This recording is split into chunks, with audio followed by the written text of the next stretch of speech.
Tere õhtust! Kell on saanud 7, alustame siis webinariga, kuidas lõpetada emotsionaalne söömine ja luua tasakaal elus. Tere kõigile, kes osalevad siin laivis ja loomulikult ka paljudele kõigile, kes vaatavad meid järelvaatamise teel. Täna võtame siis otse sihikule sellise teema, mis sügisel ikka kipub ligi hiilima, kui stressi sigineb ellu rohkem ja selliseid ärevaid olukordi, kas seoses tööle minekuga või kooli minekuga või ilmad lähevad pimedamaks, tumedamaks, tekib meeleolu muutusi ja langusi ja nii mõnigi meist võib avastada, et on pöördunud siis kas söömise poole, toidu poole, et selles olukorras saada leevendust või lohutust või mõne muu harjumuse poole, mis ei ole tervislik, mida saab siis liigitada nii-öelda ebatervislikuks. Et kui mõni välja tuua, siis võib olla vähene liikumine, võib olla selline ülemäärane ekraanide kasutamine, vähene uni niisamuti ja loomulikult on ebatervislikke harjumusi teisi ka.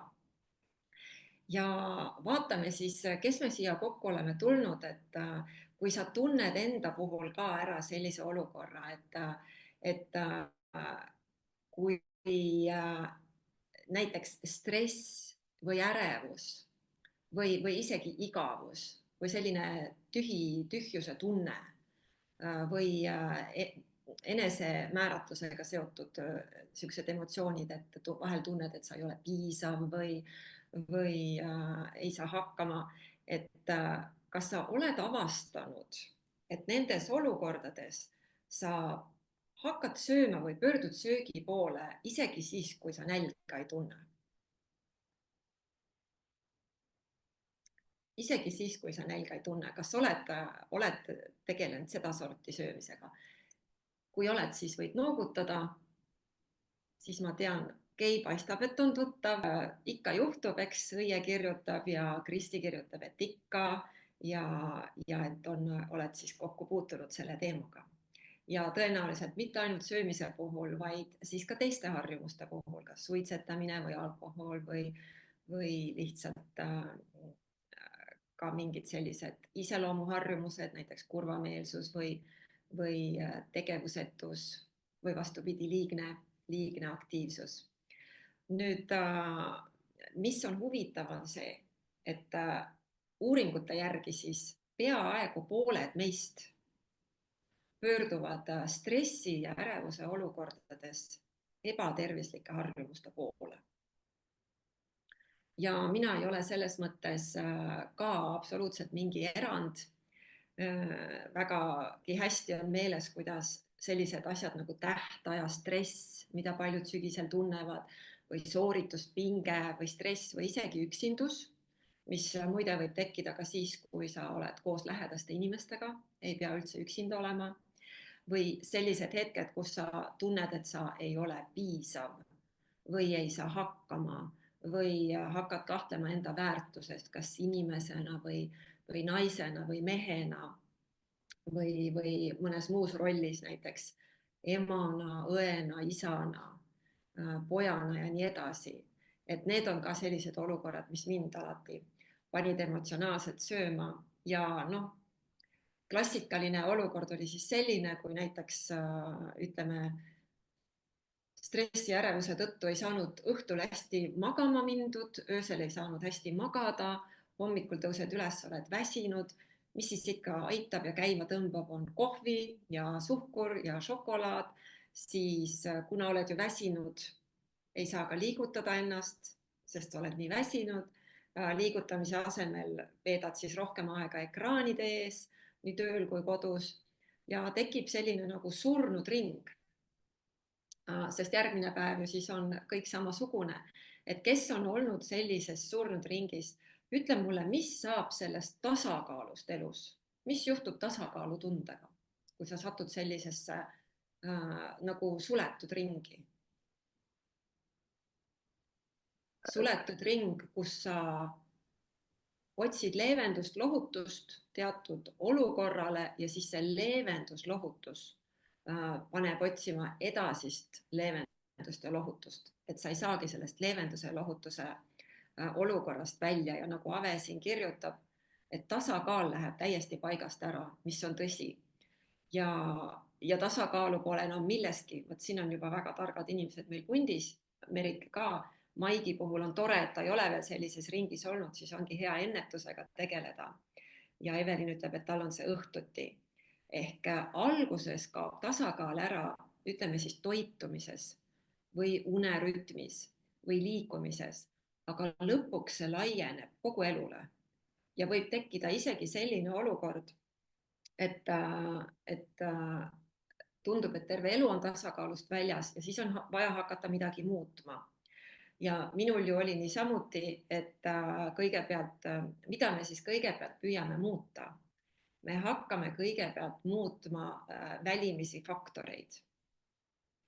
Kes läheb dieedile, kes püüab siis rutiinist kuidagi niimoodi välja tulla, et kas leida põnevama töö või kuidagi sellise väljakutsete rohkema mingisuguse tegevuse. Mõni isegi arvab, et elukaaslast oleks vaja vahetada või töökohta, elukohta ja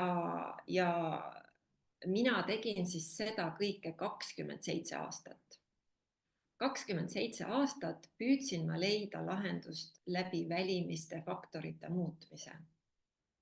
Ja kui ma ühel hetkel aru sain, et asi on tegelikult selles, mis toimub minu sees, ehk olles piisavalt mitmel korral muutnud välimisi faktoreid, avastasin ma, et kui ma muudan välimisi faktoreid, siis minu sees olev lohiseb nendesse uutesse olukordadesse alati kaasa. Ehk sisemiselt ei ole mitte midagi muutunud. Ja siis ma hakkasin otsima sisemist lahendust sisemisele probleemile ja selle lahenduse otsimine võttis minul aega kolm aastat. Nii et ei tulnudki väga kiirelt ja kergelt see lahendus kätte. Ja korraks veel emotsionaalse söögi juurde tagasi, et siin on ka see skaala on päris lai. Et kui vaadata, siis võib-olla skaala kõige esimeses otsas on sellised olukorrad, mida mul ka paar tuttavat on jaganud, kes on muidu nii-öelda tavalised sööjad, neid ei kimbuta emotsionaalne söömine. Ja nemad siis ütlesid, et no näiteks vahel, no näiteks koroona ajal sai rohkem söödud igavusest ja hirmust. Muidu aga on selline nagu tavaline normaalne sööja. Et see on selline skaala esimene ots, kus mingi teatud välimine olukord siis tingib sellise käitumise ja uuringute statistika andmel on siis 30–50% inimestest, kes kasutavad elus emotsionaalset söömist teatud olukordades. Ja lisaks on siis meie hulgas ka sellised inimesed, kes on selle emotsionaalse söömise teemaga natuke rohkem staaži saanud, kellel on nii-öelda paguneid rohkem ja staaži rohkem, siis nemad võivad ennast avastada ka väga täitsa totratest olukordadest. Ma jagan ühte enda olukorda.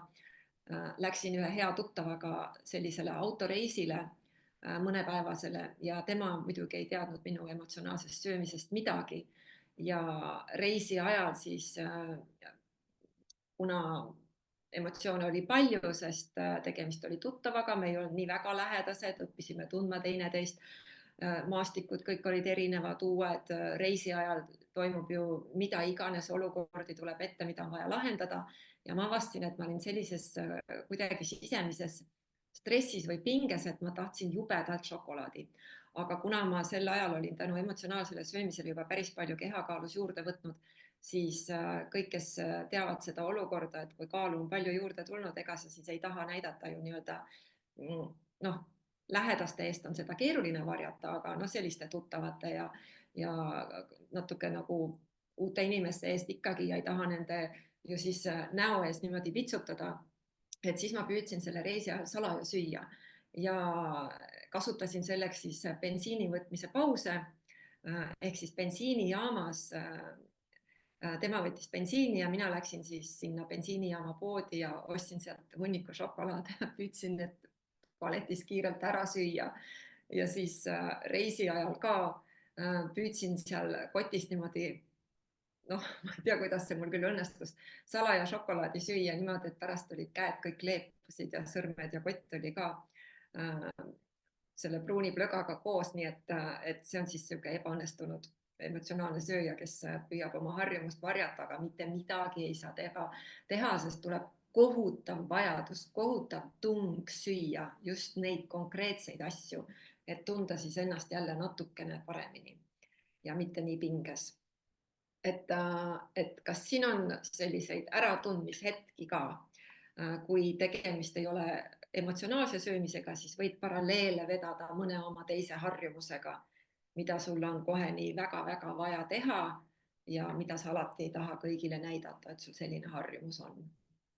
Ja kui seda siis piisavalt kaua harrastada, nagu siin juba enne küsimus oli, et kas tekib olukord, kus järsku on nagu terve elu tasakaalust väljas ja siis tekib niisugune väga konkreetne tunne, et nüüd on vaja midagi muuta.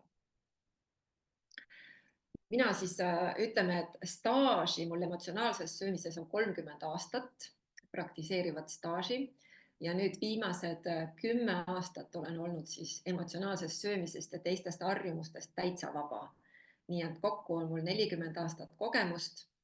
Teadmisi on mul selles valdkonnas väga-väga palju ja kogemusi samuti, aga täna ei tahaks siin täitsa jutustamise peale üle minna, et võtame sihikule konkreetse teema, uurime sügavamalt, mis põhjustab sellist, ütleme siis nagu negatiivse mõjuga, tervisele negatiivse mõjuga harjumust, et mis need nagu põhjused natuke sügavamal tasandil on.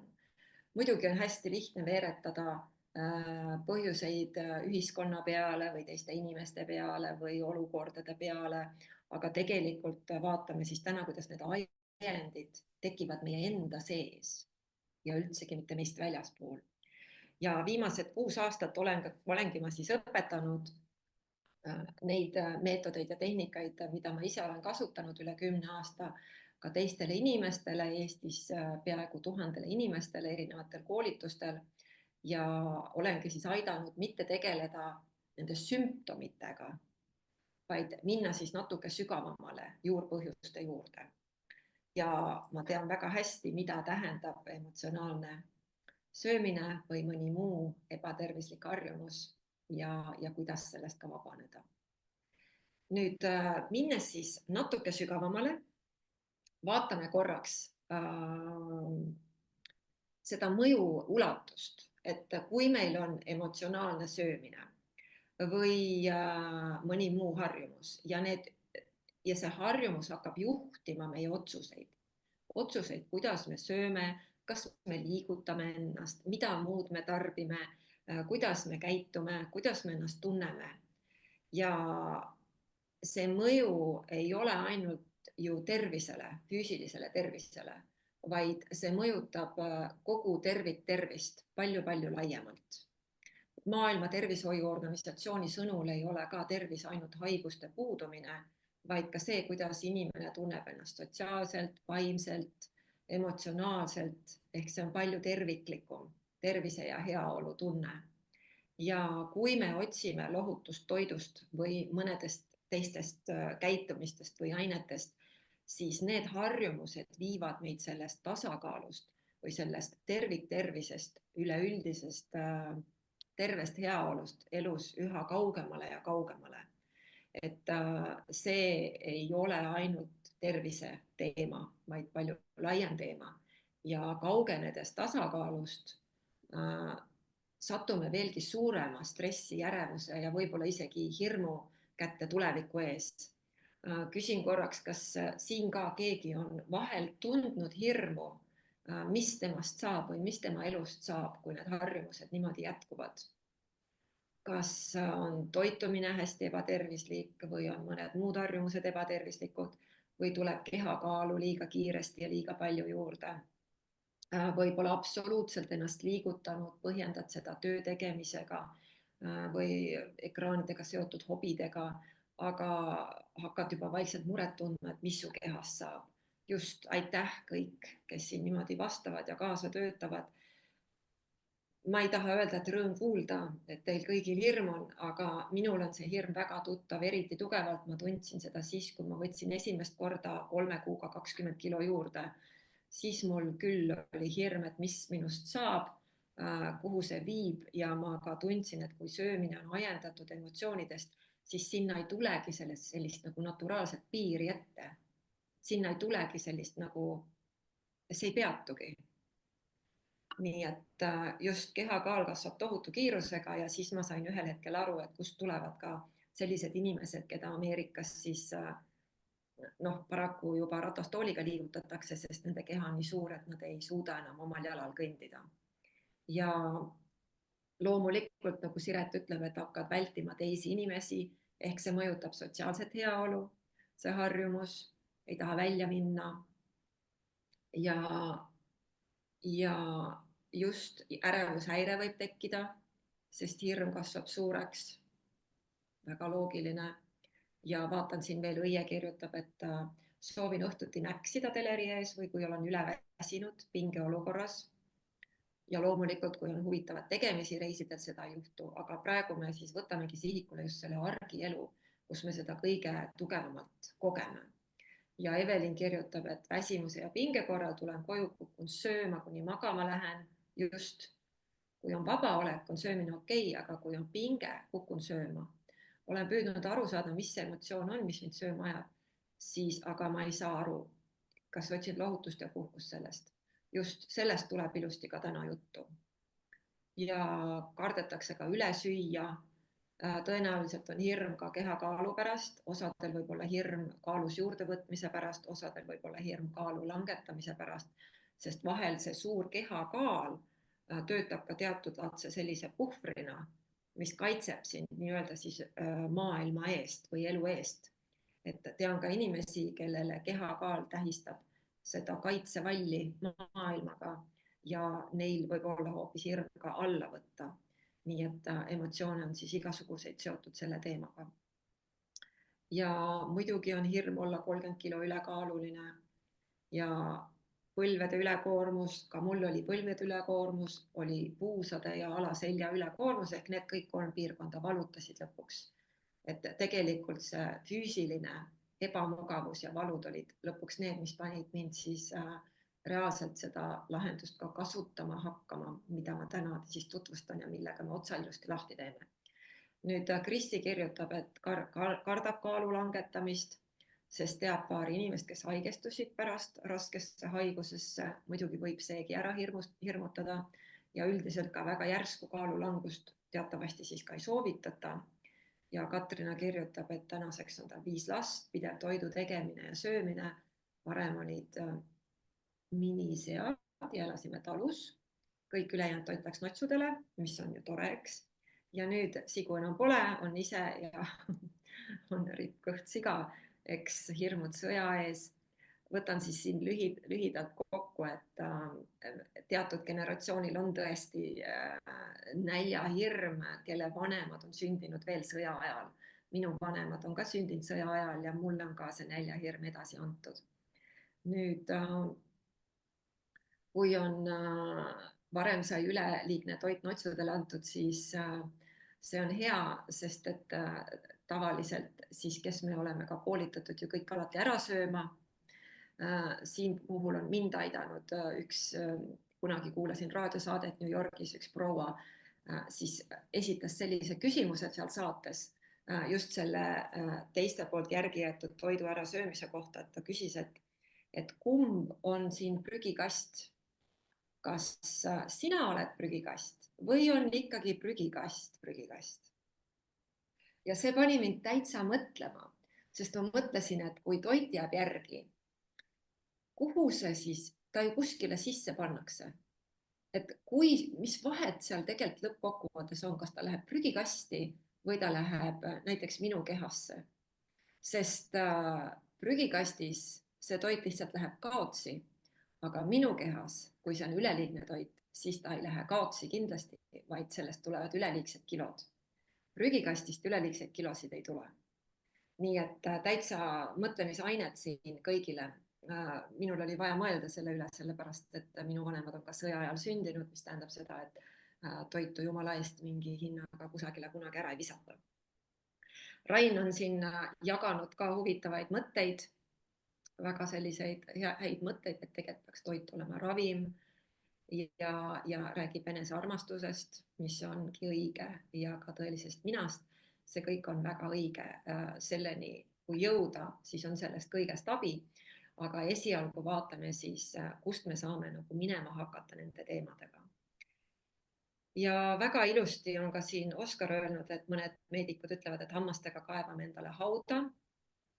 Ülesöömine ei ole siis kiire surm, see on aeglane, ma ei taha öelda surm, aga ütleme siis niimoodi, et kui pikki aastaid üle süüa, keha on ülekoormuses, üle toidust, liigsest toidust, ja niimoodi me tõesti kaevame hammastega endale hauda, sest tegelikult me õõnestame tervist niimoodi aeglaselt, mitte siis väga kiiresti. Ja kui on tegemist suisa söömishäirega, nagu Siret kirjutab, siis on see tõesti niimoodi, et kogu elu käib ainult söömise ümber. Kõik mõtted, kõik tegevused, kõik planeerimised, mida süüa, kui palju süüa, kas süüa, kellega süüa, millal süüa ja nii edasi ja nii edasi. Ma loodan, et siin ei ole väga palju inimesi, kes on sellise põrguratta peal, aga mina olen ka olnud sellesama, ütleme siis põrguratta peal. Ja kui on ka hirm toitu ära visata, siis nüüd lähemegi siis võib-olla praegu juba nende siis konkreetsemate emotsioonide juurde, mis põhjustavad meil siis sellist vastuolulist suhet kas söömisega või protsessiga, toiduga või ka teiste harjumustega, sest igas traditsioonis õpetatakse seda kuldset keskteed, mis tähendab sisuliselt mõõdukust, et kõike võib mõõdukalt tarbida. Millal me enam ei suuda midagi mõõdukalt tarbida, on siis, kui meie tarbimist ei juhi enam ammu meie ise, vaid juhivad emotsionaalsed reaktsioonid eluolukordadele. Nii et kui sellised harjumused jätkuvad, kui nad peaksid nüüd jätkuma siit veel edasigi, siis see tunne, mis tekib, et elu hakkab kontrolli alt välja minema, ehk elu on tasakaalust väljas, igaks juhuks siia natuke statistikat juurde, et erinevate uuringute andmetel siis tänapäeva maailma inimestest kogeb 50–70% inimestest kogeb, et nende elu on kas ühel või teisel moel tasakaalust väljas. Nii et tasakaalu leidmine, mis on ka üks tänase loengu teemasid või webinari teemasid, on suur väljakutse tänapäeva maailmas väga paljude inimeste jaoks, sest stress ja ebatervislikud harjumused on nüüd väga laialt levinud. Täna aga vaatame siis seda lahenduse poolt. Praegu me oleme rääkinud päris palju juba sellest, et mis toimub siis meiega nendel hetkedel, kui me kogeme stressi, igavust, tühjustunnet, ärevust, võib-olla enesehinnanguga seotud väärtusetust või üksindust. Aga mis see lahendus siis oleks, mis aitaks meil selle kõik mitte ainult ohjesse saada, sest kes siit arvab, et ohjesse saamine on lahendus? Või oleks lahendus see, kui seda teemat üldse polekski su elus enam? Polegi enam midagi vaja lahendada. Mina arvasin ka varemalt, et saaks selle teema nüüd ohjesse, siis oleks asi lahendatud. Aga ma ei osanud iial isegi loota, et selle teema saab laualt nii-öelda täitsa maha. Et see teema polegi enam teema. Ja täna teeme siis otsa lahti sellega, kuidas on võimalik, et see söömisharjumus või mingi muu ebatervislik harjumus enam üldse teema ei olegi. Ehk ei ole vaja enam midagi ohjeldada ega piirata, sest pole enam sees selliseid sisemisi impulsse või käivitumisi, mis seda ohjeldamist ja piiramist vajaksid. Ja seetõttu siis jagaksin kõigiga täna 3 tehnikat, 3 sellist sisemist võtet, sest kui oli juba juttu sellest, et tegemist on mitte välimise väljakutsega, vaid sisemise probleemiga, ehk see lahendus saab ka tulla seestpoolt. Ma arvan, et ma ei ole siin üksi, kes püüdis igasuguseid välimisi lahendusi, kas läbi dieetide või mingite eludetailide ümbermängimise või vahetamise ja ükski neist ei viinud seest seda asja nii-öelda ära. et siis täna teeme algust sisemiste võtetega, millega saab adresseerida siis neid sisemisi väljakutseid. Ja nende 3 tehnika abil õpime siis kõigepealt, kuidas üldse tuvastada emotsionaalseid vallandajaid, kuidas tuvastada neid. Lisaks vaatame, kas õnnestub ka eristada füüsilist ja emotsionaalset nälga üksteisest, et tekiks parem arusaamine, kumb on kumb. Ja igaks juhuks ütlen, et me ei õpi täna dieete ehk selliseid ajutisi kiireid lahendusi, vaid asume teele, mis viib püsiva muutuse suunas. Ja ma olen ise selle teekonna läbinud ja tean täpselt, kuidas need sisemised võtted või tehnikad, kuidas iganes neid nimetada, aitavad siis elus luua sügavat muutust, sügavat ja püsivat muutust. Vot Kati jagab, et on lausa 6 erinevat isu olemas, täpselt. Et tööpõld on meil lai, aga mitte lõputu. Panen korraks siia ette slaidi, et saaks natuke ka nagu aimu, et mis tehnikatega me siin täna siis tutvust teeme. Siin on siis näha 3 tehnikat emotsionaalse söögi peatamiseks. Kõigepealt me alustame rahu ja tasakaalu tehnikast, mis aitab kiirelt taastada rahu ja tasakaalu kõikides nendes olukordades, mis ajavad meid sööma või ajavad sirutuma või haarama mingisuguse asja järele, mis tegelikult pikas perspektiivis, nagu me juba vaatasime, ei tee olukorda paremaks, vaid viivad elu kaosesse. Teiseks õpime ära teadlikkuse tehnika, millega tuvastame neid vallandajaid ehk neid sisemisi impulsse, mis siis juhivad emotsionaalset söömist. Ehk siis teadlikkuse tehnikaga tuvastame need vallandajad, mis juhivad meie emotsionaalset söömist, mis juhivad meid nendele tegudele. Ja kõige lõpuks õpime ära emotsiooni peatamise tehnika. Et kui see vallandaja kogemus on käes, et sa tunned seda emotsiooni, siis kuidas selle emotsiooni mõju peatada? Ehk kuidas ennast selle emotsiooni mõju alt vabastada? Mis paneb siis tegema selliseid asju, tarbima selliseid asju, mida sa juba tead niivõrd paljude eksperimentide põhjal, et ei vii sind elus heasse kohta. Ja alustame kõigepealt siis rahu ja tasakaalu tehnikast.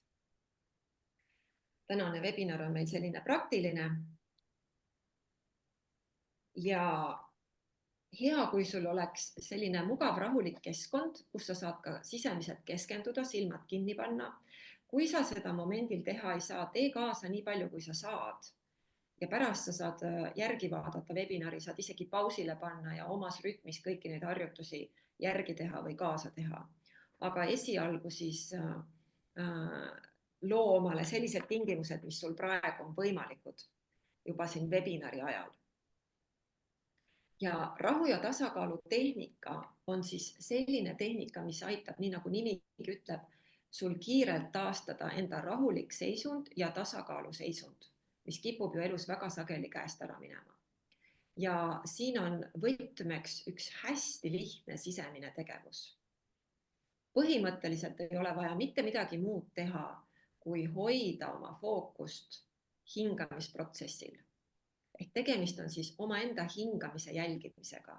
See on sellepärast kasulik, et hingamine kui selline on neutraalne ja pretensioonitu protsess ja hingamise jälgimine ei tekita mingeid täiendavaid reaktsioone. Enamus inimestel, välja arvatud siis, kui sul võib-olla on olnud kunagi astma, nagu minul näiteks on olnud, siis võib olla hingamisega ka natukene värvikam suhe, aga isegi mina sain seda tehnikat, kui ma seda kunagi õppisin, ilusti teha, ilma et see hingamisega probleemid siis seoses astmaga, mis mind kunagi kimbutasid, oleksid mind häirinud.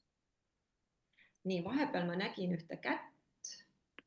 Ma vaatan korraks, kas siin oli üks käsi tõstetud. Enam ei näe seda. Okei. Põhimõtteliselt iga tehnika lõpus ma küsin ka, kas selle tehnika kohta on küsimusi ja võib-olla tehnika ajal, kui kõik keskenduvad, ärme siis äkki häälega küsimusi küsi, muidu mõnel võib-olla see katkestab keskendumise, aga kohe saab küsimusi esitada tehnika lõpus ja tehnika tegemise ajal saab ilusti küsida ka vestlusaknas kirjutamise teel. Nii. Selle tehnika tegemiseks pane siis silmad kinni, istu mugavalt ja kõigepealt saa aimu, milline on sinu sisemine seisund praegu. Pane silmad kinni ja registreeri ära, kuidas sa ennast praegu sisemiselt tunned. Kas sa oled rahulik, veidi ärev, võib-olla oled natuke rahutu, võib-olla on mingeid muremõtteid, võib-olla on sul mõned tegevused pooleli, võib-olla kihutasid kuskilt kohale, mõtted on veel mujal, võib-olla oled väsinud. Tee kindlaks, kuidas sa ennast sisemiselt tunned. Saa selline väike ülevaade. Ja siis tuvasta, kus sa oma kehas koged hingamist kõige selgemini. Kus kohas sa oma kehas koged kõige selgemini hingamist? Võib-olla rinnus, ninasõõrmetes, neelus, õhupiirkonnas. Tee kindlaks, kus see hingamine sul kõige selgemini avaldub ja jää sinna juurde. Lihtsalt jälgi, kuidas keha hingab sisse ja kuidas keha hingab välja. Teadvusta oma hingamisprotsessi. Ja kui fookus tahab mõtetele lipsata, siis too fookus tagasi sellele füüsilisele protsessile, mis leiab aset sinu enda keha sees. Ehk vaata pealt, kuidas keha hingab sisse ja kuidas keha hingab välja. See on sinu keha siis, kus see hingamine aset leiab. Jälgi hingamist. Ja pane tähele, et hoides fookust hingamisel, sissehingamisel ja väljahingamisel, sissehingamisel ja väljahingamisel hakkab tekkima teatud laadne vaigistumine, tekib teatud laadne keskendatuse kasv, rahunemine, erinevad sisemised protsessid vaibuvad rohkem. Kui fookus libiseb mujale, too tagasi. Teeme seda veel minuti jagu.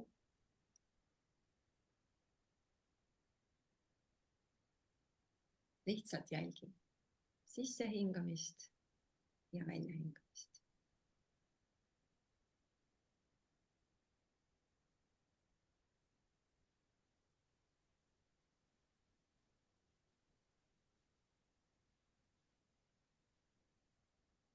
Ja samal ajal pane tähele, et tekib selline suurem rahunemine, keskendatus.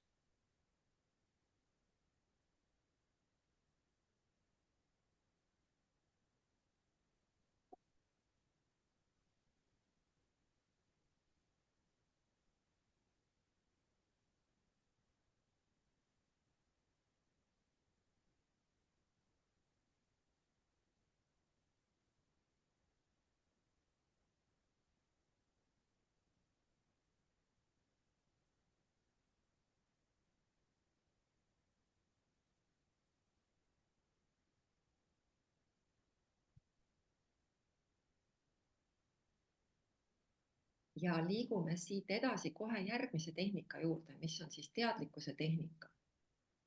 Teadlikkuse tehnika tähendab seda, et me siis tuvastame nüüd enda seest need faktorid, mis panevad meid tegema siis tegusid, mida me võib-olla pärast nii väga kõrgelt ei hinda, ütleme siis niimoodi. Ja pane ka tähele seda reaalset rahu, mis selle esimese harjutuse tagajärjel tekkis. Ja pane tähele, et see rahu toob sind rohkem kohale ja see suurem kohalolu aitab sul teadvustada sinu sees toimuvat selgemini. Ja seetõttu annab sulle suurema võimaluse ennast juhtida enda sees toimuvaid protsesse juhtida ja tänapäeval öeldaksegi, et kõige kõrgem juhtimise tase ongi enesejuhtimine. Ja teadlikkuse tehnika aitab siis luua suhte sinu ja miski objekti vahel. Rääkides objektidest, objekte on meil siis kahte liiki, ühed on need, mida me kogeme enda sees, suudame tuvastada enda sees, näiteks mingid füüsilise keha istingud, emotsionaalsed tunded, lisaks mõtted, meenutused, ehk need on siis kõik see materjal, mis leiab aset meie sisemuses, meie sisemaailmas, aga loomulikult oleme me ümbritsetud objektidest ka väljaspool ennast. Ehk nii füüsiliselt nähtavad esemed, teised inimesed, ilmastikumuutused, kirjad, kõned, uudised, kõik, millega me puutume välimiselt kokku. Täna jätame välimise maailma rahule ja kõrvale ja keskendume just nendele sisemistele objektidele, mis tekivad siis mingisuguste, võivad tekkida ka välimiste päästikute peale, aga ikkagi tekivad meie enda sees. Ja objekti teadvustamiseks ehk tuvastamiseks alustame välimistest objektidest.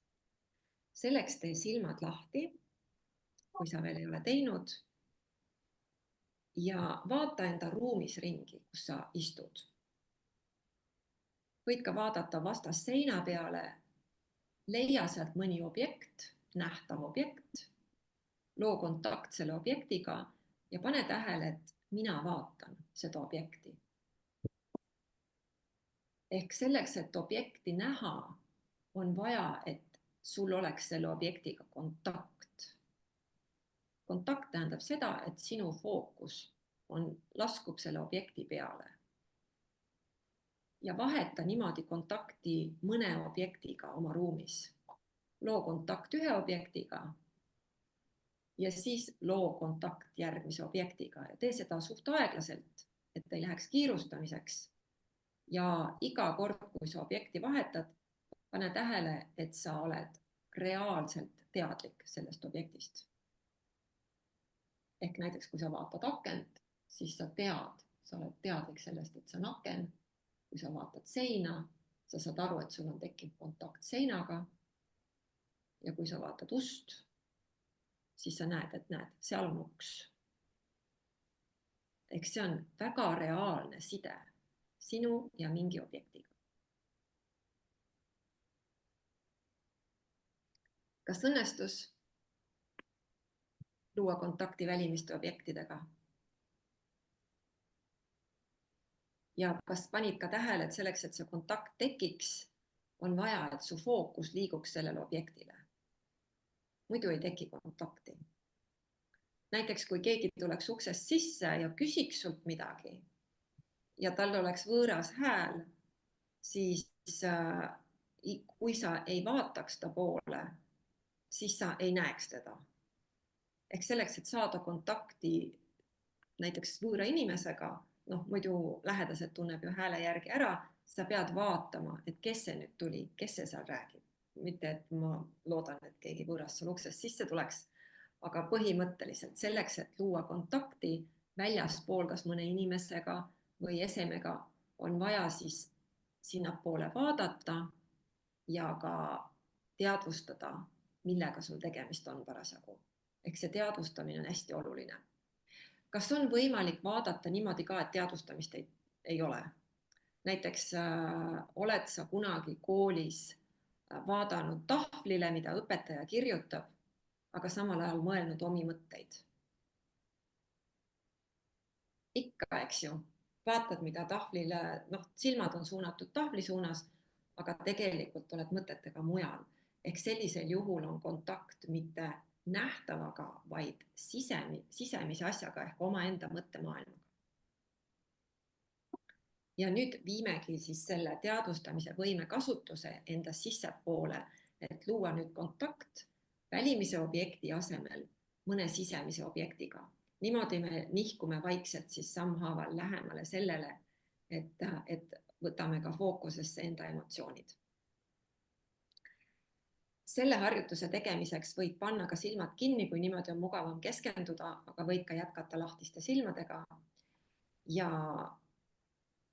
vaata oma füüsises ringi nii-öelda. Teadvusta oma füüsise ehk oma keha erinevaid tundeid ja leia üles kehast see tunne, mida sa kõige selgemalt tajud. Võib-olla on see tooli peal istumisest tekkinud tunne. Võib-olla sa tunned väsimust. Võib-olla on sul mõni valu kuskil, ebamugavustunne. Võib-olla on turjas pinged. Leia mõni füüsiline tunne esialgu harjutamiseks.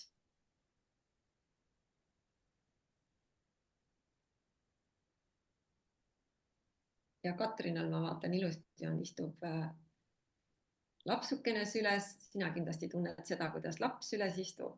Ehk leia mõni füüsiline tunne enda kehast, millega sa saad kontakti luua. Milliseid tundeid te leidsite, kes soovib jagada?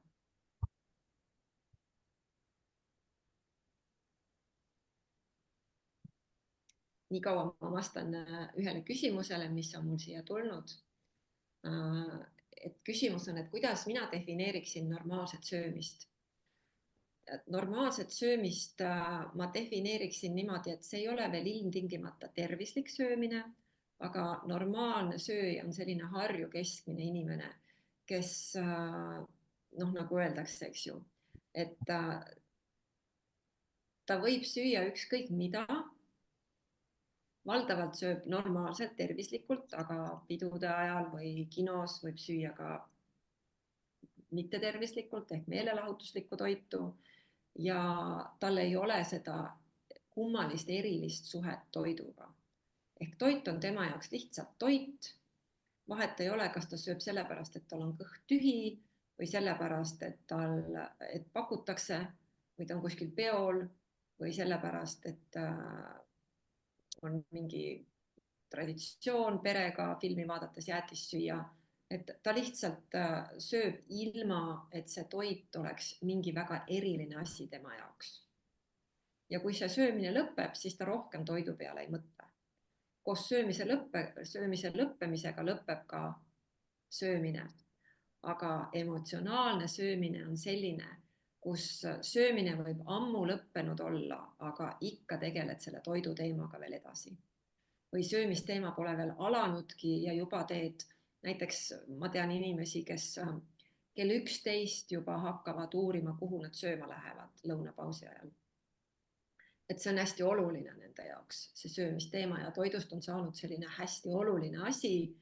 Ja see võib-olla on isegi okei, sest meil kõigil on ju mingeid kalduvusi ja hobisid, aga ma ütleks niimoodi, et kui normaalsuse vastand on ebanormaalne söömine, siis ebanormaalseks või niisuguseks emotsionaalseks söömiseks ma pean ikkagi enda kogemuse põhjal söömist, kus söömine hakkab elu juhtima, kus ta on saavutanud sellise olulisuse, et kas ülemäärane tervislik söömine, ülemäärane ebatervislik söömine, söömisest hoidumine ülemäärane või ülemäärane liigsöömine või sööma sööstud, et need hakkavad elu juhtima selleni välja, et hakkavad juba tervist kahjustama, heaolu kahjustama, millest siin enne juttu oli, ehk sotsiaalseid suhteid, võib-olla isegi rahalist olukorda. Et see on siis selline nagu mittenormaalne söömine. Nüüd suur tänu kõigile, kes jagasid. Väsimus kehas, raske olla, raske tunne kõhus, väsimus, pea hakkas valutama, seljavalu, raskus õlgadel, ärevus kõhupiirkonnas. Ärevus on siis emotsionaalne tunne. Nüüd väga hea, ilusti leidsite teadvustamise teel siis füüsilisi tundeid, füüsilise keha aistinguid.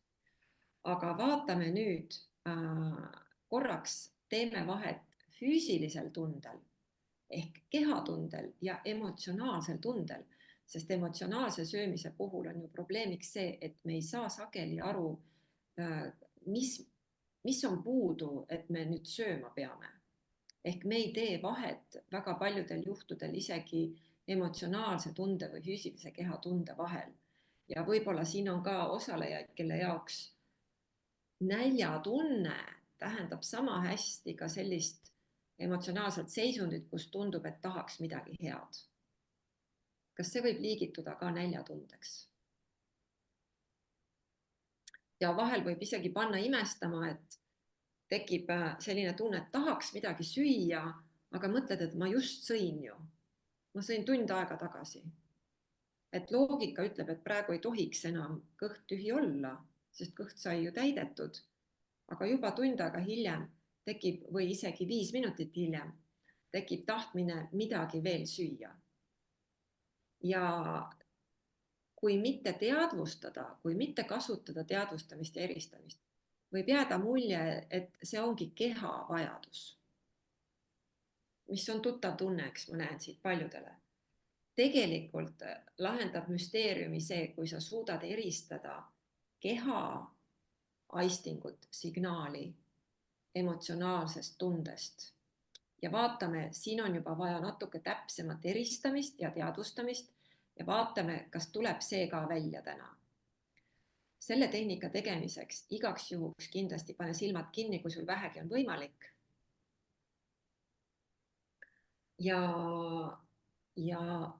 vii oma teadvustamise võime või tähelepanuvõime oma keha sisse ja viigi praegu kõhupiirkonda.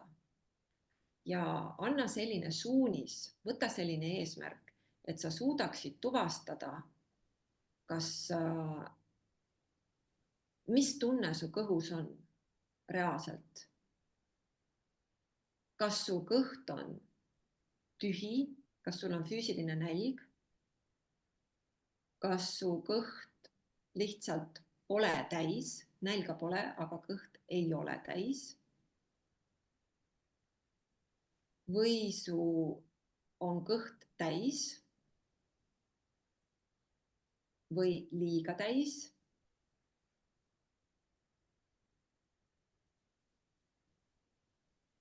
Või sa näiteks ei suudagi tuvastada kõhu sisemust, ehk mis tunne sul kõhus on, sest domineerib näiteks ebameeldivus või isegi, näiteks võib ka olla vastikustunne oma näiteks suure kõhu osas. Et vaata, mis tunde sa sealt avastad.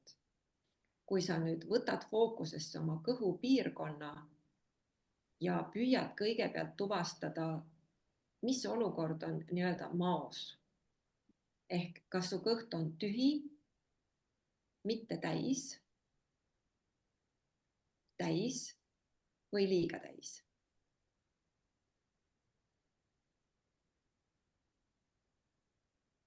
Läbi tundmise, läbi kogemise, läbi kinesteetilise kogemise ja teadvustamise tee kindlaks oma kõhu seisukord.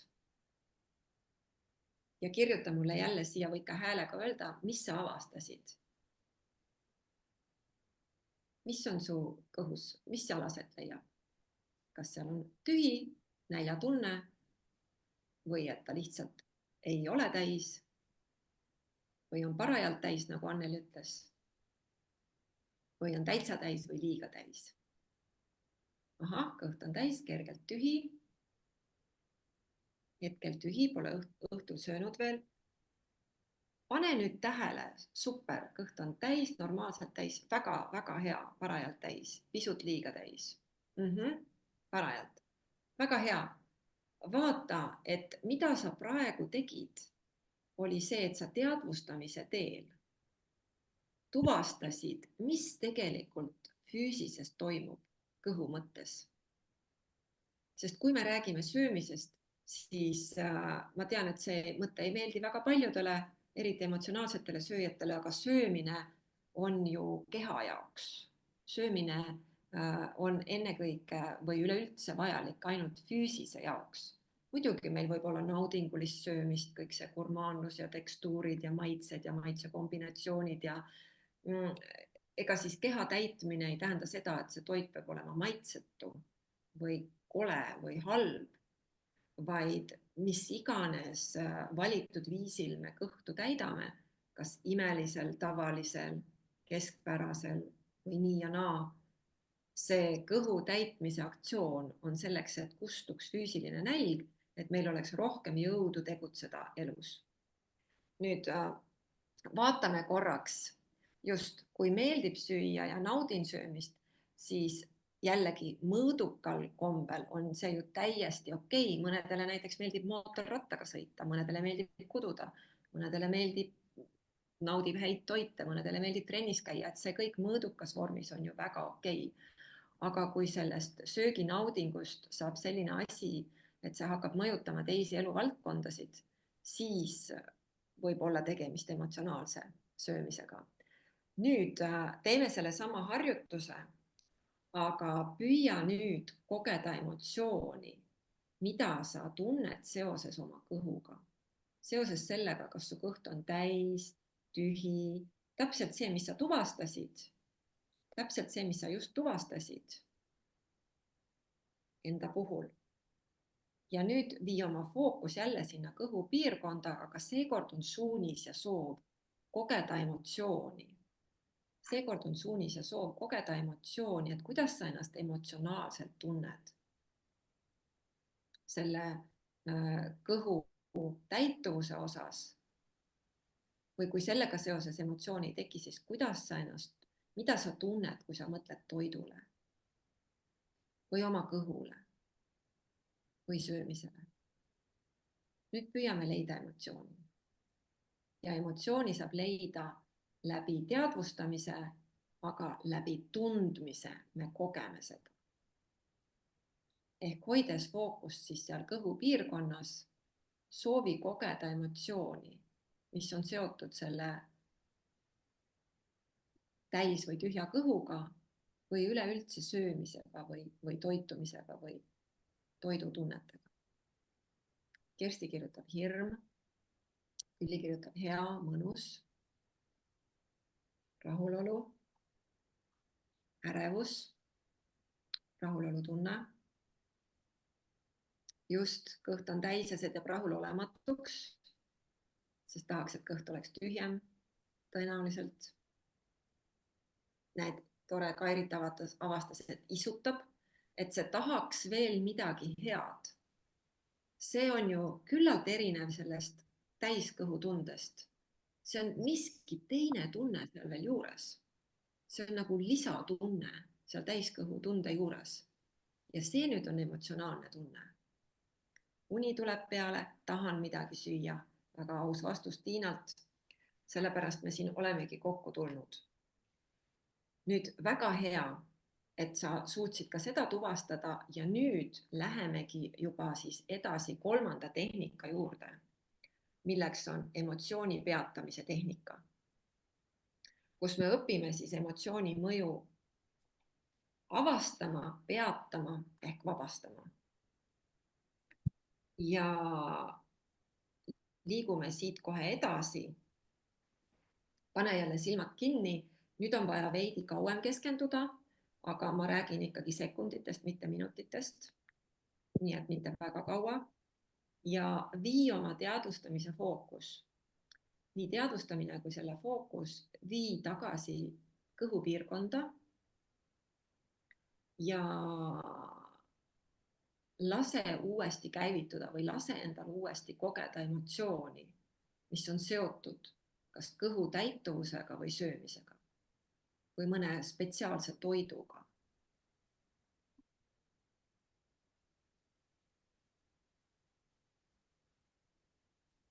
Lase käivitada emotsioonil,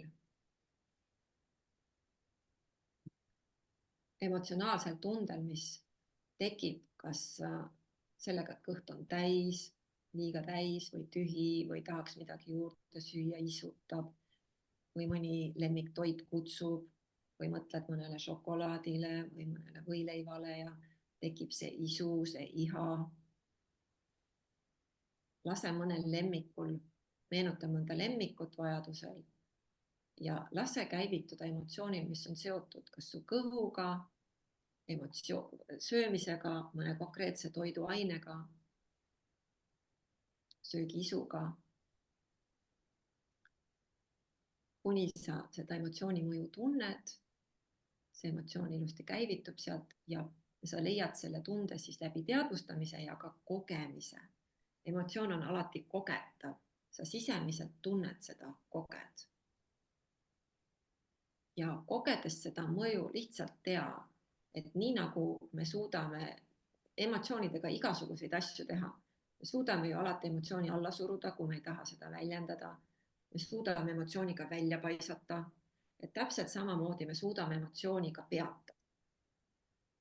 Ja hoides kontakti selle kogemusega, teades, et emotsioon igal juhul nagu kõikides teistes olukordades allub su soovile, mida sa tahad sellega teha, siis soovi, et igasugune selle emotsionaalse kogemuse, selle emotsionaalse tunde peatumine, liikumine peatuks täielikult, sest emotsioon on dünaamika ja peata kogu selle emotsiooni maht oma võtmesõnaga, näiteks stopp.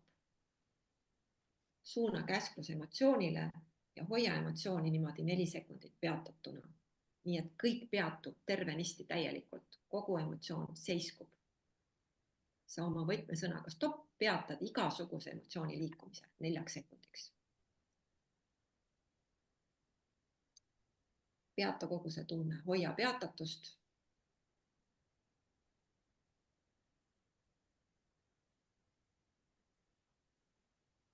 Nüüd lõpeta peatamine ära ja vaata, mis sellest emotsionaalsest tundest sai.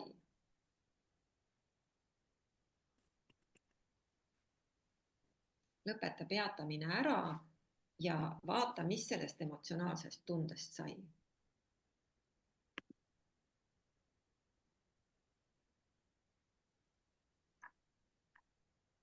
Ehk teadvusta natuke veel seda kohta seal, kus see emotsioon oli.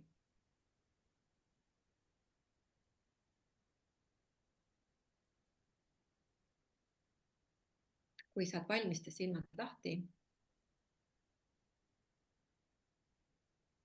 Oska kirjutab rahu sees. Kuidas teistel läks? Kes soovib veel kogemust jagada? Teeme selle ühe korra veel läbi. Kergem on olla.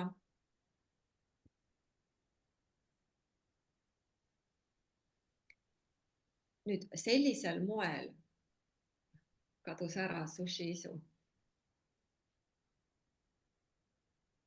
Kergendus, ärevus vabanes. Üllatavalt mõnus. Praegu me siis tegelesime ühe sellise emotsionaalse reaktsiooniga, ühe sellise impulsiga, mis meil tekib, kas siis seoses mõni toiduga, kehaga, kõhu täituvusega. Ja see on nüüd ühe emotsionaalse reaktsiooni vabanemine. Kui meil on olnud elus nüüd staaži ju meil on, eks ju, me oleme siin kõik täiskasvanud, siis tõenäoliselt meil võib olla emotsioonidega, söömisega, toitumisega, kehaga, välimusega, erinevate söögiolukordadega seotult päris mitmeid emotsionaalseid reaktsioone. Ehk siis seda sama tehnikat oleks vajalik kasutada mingi perioodi jooksul väga erinevates olukordades kõikide nende emotsioonidega, mida sa koged ja tuvastad, et see kogemus ei juhi sind tegema sinu jaoks mõistlikke tegusid. Ja ma panen korraks ühe slaidi veel siia ette, mis natuke näitab ära need tehnikate sammud, mis on olulised meelde jätta, sellepärast, et siin on ilusti see toimimismehhanism niimoodi hästi lakooniliselt välja toodud, mis on oluline siis emotsiooni vabanemise puhul ja teiste saavutuste puhul ka, mida me siin 2 eelneva tehnikaga läbisime. Ehk minnes tagasi esimese tehnika juurde, need nüüd on kõik need sisemised võtted, sest me lahendame praegu sisemist teemat, sisemist väljakutset, probleemi omaenda sisemiste vahenditega.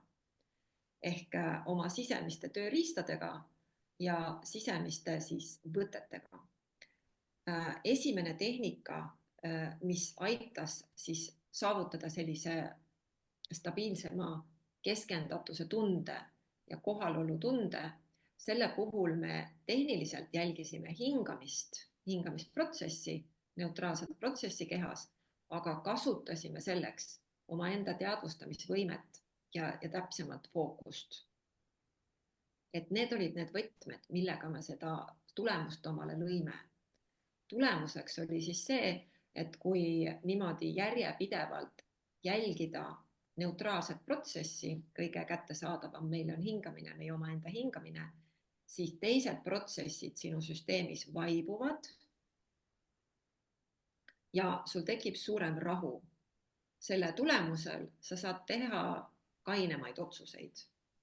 Kui protsessid meie sees on üles köetud ja need on mitmeid erinevaid, siis tõenäosus, et me valime mõne ebakaine otsuse nende hulgast on väga suur. Kui need protsessid vaibuvad ja tekib üleüldine rahunemine, siis meil tekib see kaine pilk, mille kohta öeldakse mõtle oma peaga. Ehk siis saab juba mõistust kasutada ja teha mingi mõistlikum otsus. Et siin on siis võtmeteks just teadvustamine ja fookuse hoidmine hingamisel. Kui fookus libiseb mujale, tuleb see tagasi tuua. Teadlikkuse tehnika ehk teine tehnika, siin me kasutasime siis, meil oli siin vaja objekti, et seda tehnikat saaks teha. Esimese tehnika puhul oli objektiks hingamine.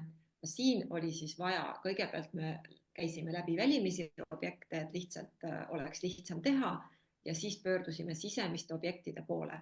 Vaatasime füüsisega seotud aistingut, siis tuvastasime, et füüsisega seotud aistingu juures on ka emotsioon, antud juhul siis söömisega, toitumisega, täiskõhuga, tühja kõhuga seotud emotsioon ja kasutasime ka fookuse hoidmist. Kasutasime ka fookuse hoidmist sellel objektil ning eristamist. Ehk läbi eristamise me tuvastasime füüsilise kõhu tunded emotsionaalsetest tunnetest, mis on hästi oluline. Sest nagu siin ka minu meelest Rain varem kirjutas, et vahel näiteks on janu, aga tundub, et tahaks süüa. Või vahel oled väsinud, aga tundub, et tahaks süüa. See on ilmselt siin paljudele tuttav teema. Ehk kui me ei erista ja ei teadvusta, siis me tegelikult ka ei saa teada, mis tegelikult meie sees toimub ja mis vajadus seal hetkel aktuaalne on. Ja kõige lõpuks siis kasutasime emotsiooni peatamise tehnikat, nagu me saame emotsiooni alla suruda, väljendada, ignoreerida, kõrvale jätta, kasutusele võtta, mis käib tavaliselt kõik küllalt automaatselt, me ju väga tihti ise seal ei otsusta, vahel otsustame, siis täpselt samamoodi saame emotsiooniga peatada. Saame peatada emotsionaalse mõju meile. Ja siin me kasutame natuke rohkem sisemisi vahendeid, kasutame emotsiooni teadvustamist, aga ka selle kogemist, tundmist ehk kinesteetilist emotsiooni tundmist. Lisaks kasutame peatamise käskluse edastamist, näiteks stopp, ja siis peatamise hoidmist 4 sekundit ning kõige lõpus on hästi oluline tulemust teadvustada tervikuna. Ehk mis sellest emotsioonist sai. Ja siin me kasutame siis fookuse hoidmist veidi pikemalt. Nüüd, kui sa seda tehnikat omal käel hakkad läbi tegema edaspidi, siis jäta meelde, et see viimane samm on ülioluline. See tavaliselt alguses kipub vahele jääma ja kes oskab mulle öelda, mis tuleb selle viimase sammu asemele, kui me ei jälgi hoolega, et see viimane samm ka tehtud saaks. Viimane samm on siis see, et sa teadvustad tulemust. Ehk sa vaatad sisemiselt, mis sellest emotsioonist sai, kuidas sa ennast nüüd tunned. Sa teadvustad seda tulemust. Et kui me seda tulemuse teadvustamist ei tee, mis siis juhtub?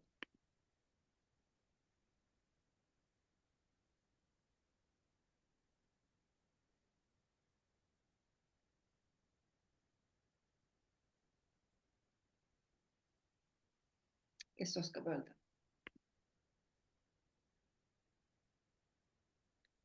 jah, midagi ei muutu, me oleme algusest tagasi, aga veel hullem asi, mis võib juhtuda, on see, et kui me ei teadvusta, mis emotsioonist sai, siis emotsioon võis isegi vabaneda, aga meie fookus on lipsanud teisele tegevusele ehk me oleme hakanud mitte enam kogema, mis emotsioonist sai, vaid oleme hakanud mõtlema, mis sellest emotsioonist sai.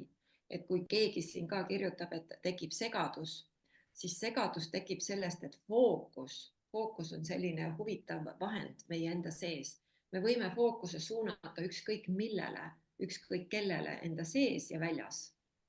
Me võime mõelda, näha, kuulda, tunda lõhnu, maitseid, meenutada ja nii edasi ja nii edasi. Lõputute objektidega võime olla ühenduses ja kui ei ole tekkinud sellist nagu harjumust fookust ise juhtida rohkem, siis fookus liigub valimatult ringi väga paljudel erinevatel objektidel ja see on peamine segaduse allikas. Me ei tea, kus meie fookus liigub ja igal pool, kuhu fookus läheb, tekib ka mingisugune vastureaktsioon sellele fookuse liikumisele sinna. Nii et see on siis segadust loov. Kui tahta korda luua enda sees, siis läbi nende tehnikate on väga hea hakata õppima oma fookuse juhtimist, sest nagu sa näed, iga tehnika puhul me kasutame fookust, fookuse hoidmist. Ja kui sa fookust mõned sekundid hoiad tehnika tegemise ajal, siis see ongi juba piisav trenn, et hakata oma fookuse juhtimist treenima ja seda musklit kasvatama. Ja emotsiooni vabastamise puhul, kui sa oled oma käskluse edastanud, sa oled emotsiooni peatanud, selle emotsiooni mõju ja kogemuse peatanud oma võtmesõnaga, näiteks stopp, hoiad seda peatatust 4 sekundit. Kui sa lõpetad peatamise ära, siis kindlasti registreeri ära, kuidas sul nüüd enesetunne on, mis sellest emotsioonist sai. Sest kui see viimane samm jääb tegemata ja fookus on juba liikunud mõtetele, otsib sealt vastust, mõte ütleb, et ma ei tea, siis võib tekkida frustratsioon ja käega löömine, sest ei saa aru, kas tulemus oli või ei ole.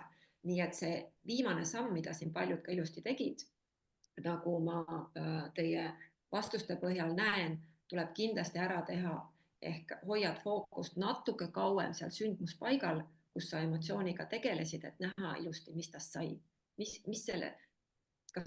mis sellest emotsiooni mõjust pärast peatamist sai. Nüüd vaatan korraks, mis siia on kirjutatud.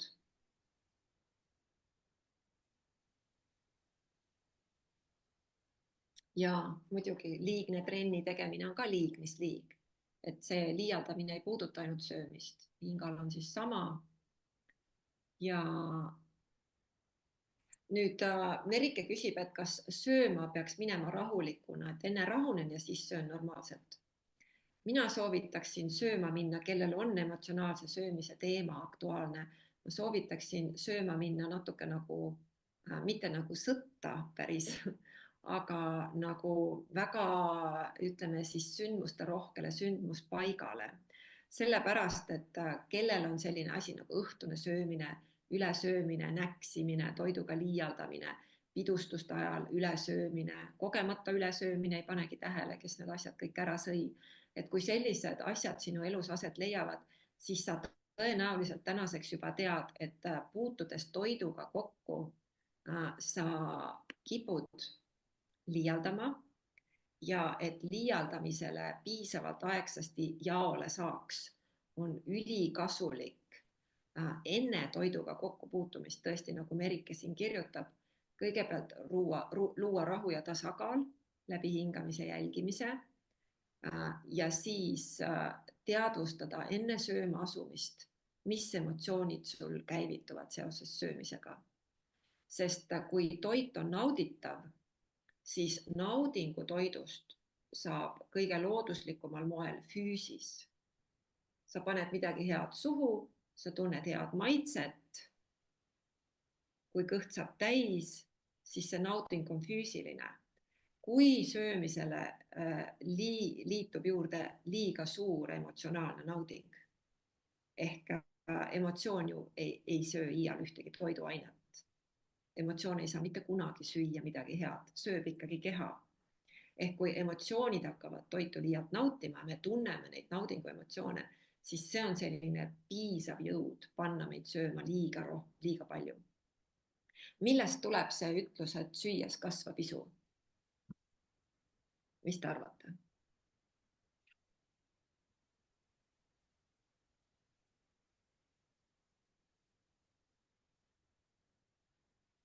Kui keegi julgeb arvata midagi.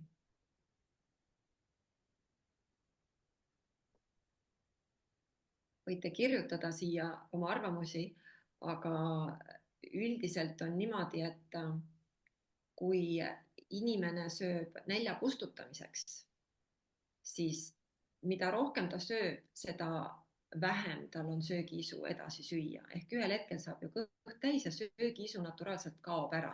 Niimoodi on inimene looduslikult üles ehitatud. Et tegelikult kõhu täitudes isu kahaneb. Aga kui me ütleme, et süües kasvab isu, siis see tähendab seda, et see söömisprotsess käivitab emotsioonid, mis tahavad justkui veel ja rohkem ja paremat ja paremat. Et sealt tuleb siis see isu kasv. Just nagu Maigi kirjutab, hea mõnutunne paneb sööma. Ja mida siis tasub jälgida, on see, et enne kui sa sööma asud, sa võid tehagi seda näiteks korra päevas teadlikult, kas õhtuse söömisega või kus iganes sul see liigsöömine kõige rohkem avaldub või emotsionaalne söömine. Kõigepealt rahu ja tasakaalu tehnikat, tekiks selline kaine olek, siis enne kui sa sööma hakkad, vaata, kas see toit, mida sa plaanid süüa või kuidas sa plaanid süüa, kas see tekitab sinus lisaks sellele, et sul võib-olla kõht on tühi, kas see tekitab sinust ka mingeid emotsioone. Ja kui sa avastad, et oi, kui palju emotsioone seal on, siis ma kindlasti soovitaksin neid enne söömisega alustamist vähendada. Sest siis sa sööd vähem. Ja emotsioone tasub vähendada siis nii ülesöömise olukordades kui ka, kui kellelgi on alasöömine ehk ta sööb liiga vähe, siis tuleb teha sama läbi, aga enne sööma asumist alasööjad ju väga palju ei söögi, et enne kui sa nüüd elus püsimiseks siis ikkagi otsustad selle ühe pirni näiteks ära süüa, et siis vaata, mis emotsioone see sinus tekitab, sest alasööjatel tekib seal hirm, vastikus, sihuke nagu eemale tõukumine toidust, aga ülesööjatel tekib siis vastupidi iha, soov rohkem saada, selline nagu liialdavad emotsioonid. Ja nii palju siis nende tehnikate kasutamisest.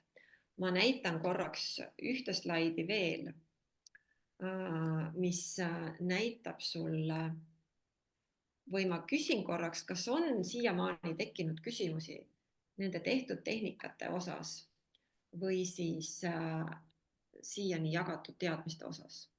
Kui on, siis praegu saab ilusti küsida. Seni, kuni siin võib-olla siis väikse viivisega tuleb küsimusi, teeme selle tehnika korra uuesti läbi. Teeme selle tehnika veel korra läbi, niimoodi sa saad natuke kindlama tunde. Ma jätan praegu, jagan ekraani, jätan need sammud siia nähtavale sulle. Ehk siis tuletan meelde, et siin me kasutame lisaks emotsiooni teadvustamist, lisaks emotsiooni teadvustamisele ka emotsiooni tundmist. Meil on vaja saada siis tunnetuslik, kogetav kontakt selle emotsiooniga. Ja emotsiooni peatamiseks me kasutame käsklust, mille me suuname emotsioonile, näiteks stopp. Hoiame emotsiooni peatatuna 4 sekundit ja siis teadvustame tulemust. Ehk hoiame siin fookust tegevusest natuke kauem ja hoiame fookust siis seal samas kohas, kus me seda emotsiooni kogeme. Ehk vii jälle teadlikkus, vii teadvustamine ehk oma fookus, vii tähelepanu oma kõhu piirkonnale. Ja jällegi soovi kogeda emotsiooni, mis on seotud kas kõhuga, kõhu täituvusega, näljatundega, mõne söögiga, mõne juba mõnusa magusa asjaga, mis sul on pähe turgatanud, mõne lemmiktoiduga, mingi isuga. lase sellel emotsioonil käivituda, mis on nende olukordadega seotud. Las käivitub emotsionaalne tunne.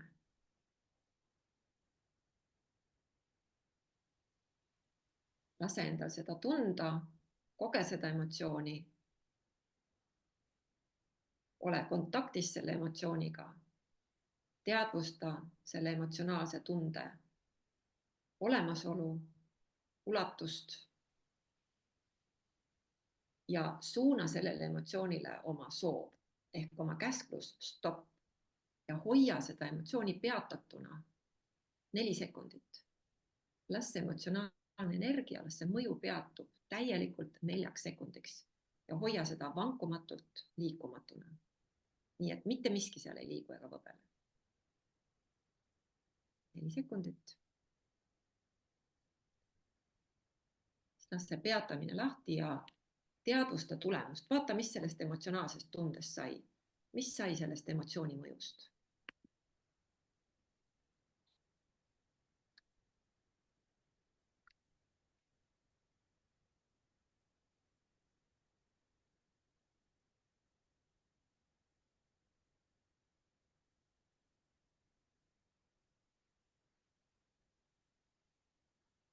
Kui saad valmis, tee silmad lahti.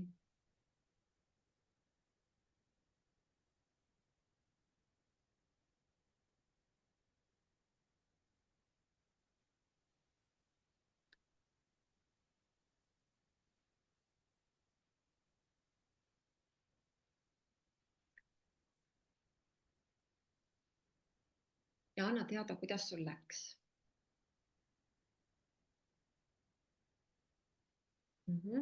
Ermo kirjutab, et need harjutused aitavad tal siis liikuda erinevate tervislike toitumiste poole. Tervislikke toitumisi on tänapäeval nii palju erinevaid, et siin saab igaüks teha oma valiku vastavalt sellele, mis talle sobib. Vahel öeldakse, et maailmas on 8 miljardit dieeti ehk igale ühele sobib siis tema kehale vastavalt natuke erinevad asjad, aga väga tore, kui need harjutused on abiks. Nüüd vabadus tekkis, emotsioon lahustus, isu asemel tekkis janu. Vot, Kairit, see on väga oluline tähelepanek. Tegelikult tuli sealt isu alt välja janutunne.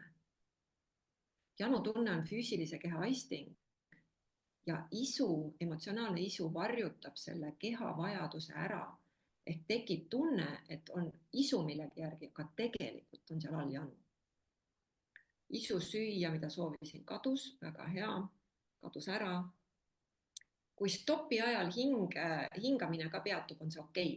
Need on nii väiksed sekundid, et see pole mitte midagi hullu. See vahel aitab paremini isegi keskenduda, nii et see on täitsa okei. Nüüd pärast peatamist kohv on kohv, super Merle, super avastus. Kohv ongi tegelikult kohv. Ja kohvi võib juua, seal ei pea olema see õudne emotsionaalne nauding juures. Kohv võib lihtsalt niisama olla nauditav. Aga see üleliigne emotsionaalsus, mis paneb seda võib-olla ihaldama rohkem, tarbima rohkem, kui on vaja, see on ülemäärane. Nüüd isu kadus, siis Siret kirjutas, et nutma pani.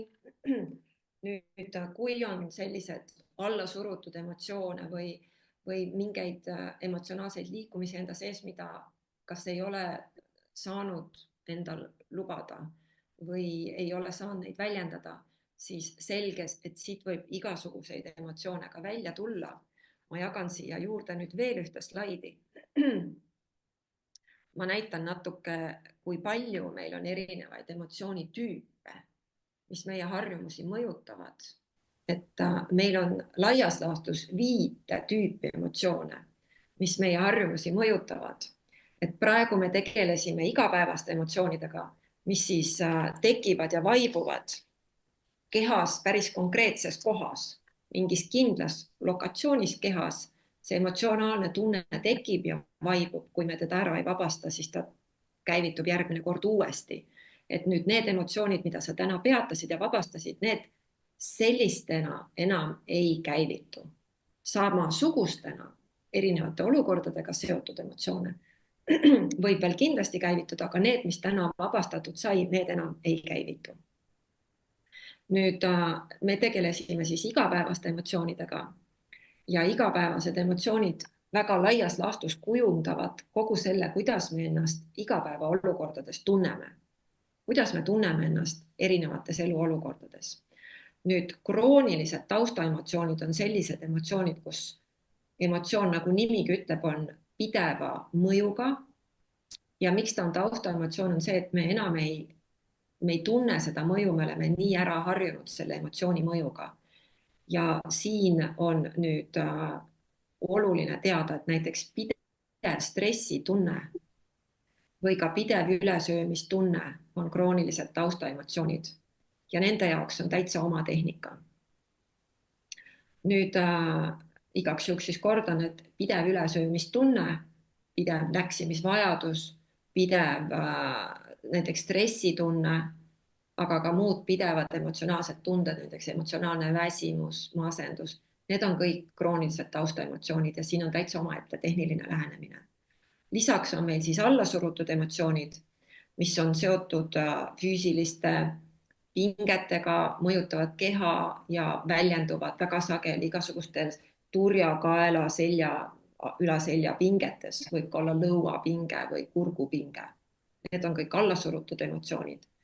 Lisaks on meil siis ka veel füüsisega seotud emotsioonid, kas mingite kehaosadega, hinnangud oma kehale, välimusele, kehakaalule, hirm võtta alla, hirm võtta juurde.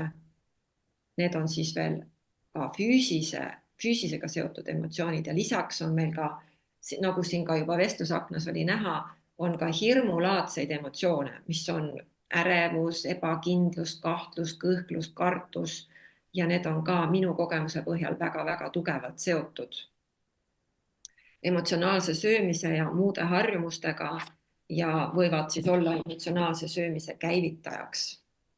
Ja täna me siis õppisime ära vabastama ühte liiki harjumusi, aga kujuta ette, kui sa õpid ära vabastama kõiki neid emotsioone, kõiki neid liike. Ja mina olen seda siis teinud oma elus ja saanud väga suure vabaduse emotsioonide mõjust oma harjumustele ja söömisele, aga minu kogemus ei ole ainus, et siin on ka teiste osalejate ja praktiseerijate kogemusi, näiteks mõnes mõttes võib ka neid rohkeid emotsioone nimetada emotsioonide sõltuvuseks, et on siis vabanenud sõltuvusest oma emotsioonidest ja stressist. Ja üks osaleja, kes ütles, et ta tuli selleks, et vabaneda ülesöömisest, aga vabanes ka kahtlustamisest ja armukadedusest. Ja lisaks on siis keegi, kes tuli ka vabanema emotsionaalsest söömisest, aga sai hoopis ootamatult abi ka ärevushäirete ja hirmudega seotud probleemidele. Nii et tal on siis nendel tehnikatel on palju laiem kasutusala. Ja mis mulle endale isiklikult eriti palju rõõmu valmistab, on see, et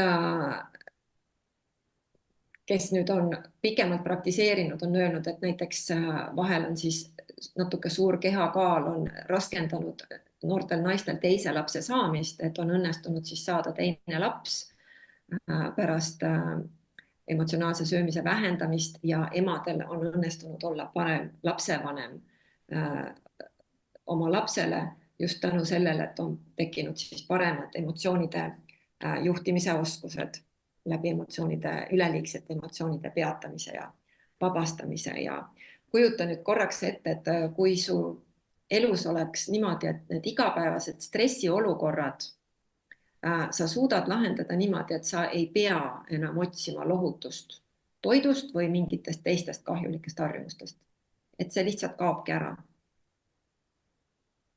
Ja vaata, kuidas sa ennast tunned, kui sa tunned ennast selle tagajärjel kergemalt, rahulikumalt, tasakaalus.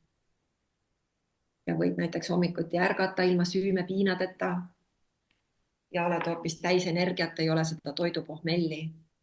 Vaata, kas elu läheb natuke inspireerivamaks ja lihtsamaks.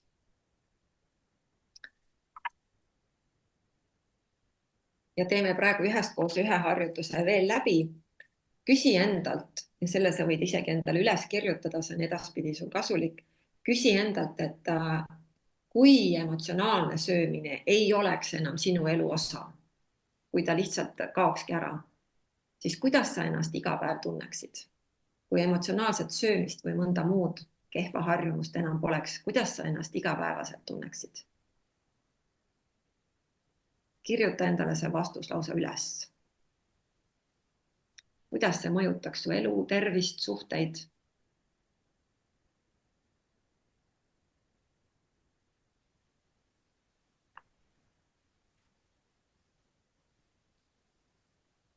Kirjuta endale see vastus üles, see on sul esimene samm siis nende muutuste teel.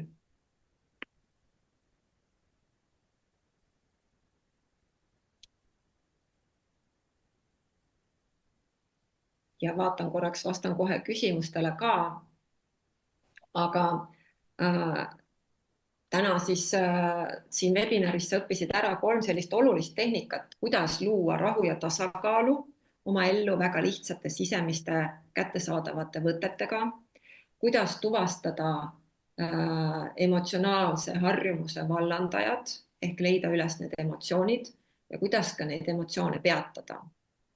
Ja see on siis sellel teel alles algus, et kui sa soovid sellise nagu järjepidevama praktika abil oma harjumusi muuta, emotsionaalsest söömisest vabaneda ja ka teistest harjumustest vabaneda ning ära õppida ka kõikide nende teiste emotsioonide liikide vabastamised ja need tehnikad ja nüansid, et ütleme, kui fookus on ju selline natuke teravik, et näiteks suunad fookuse aknale, suunad fookuse enda sisse mingile füüsilisele aistingule, siis emotsiooni vabastamise puhul on hästi oluline hoida fookuse ots emotsionaalsel tundel nii kaua, kuni sa oled tehnika lõpuni ära sooritanud.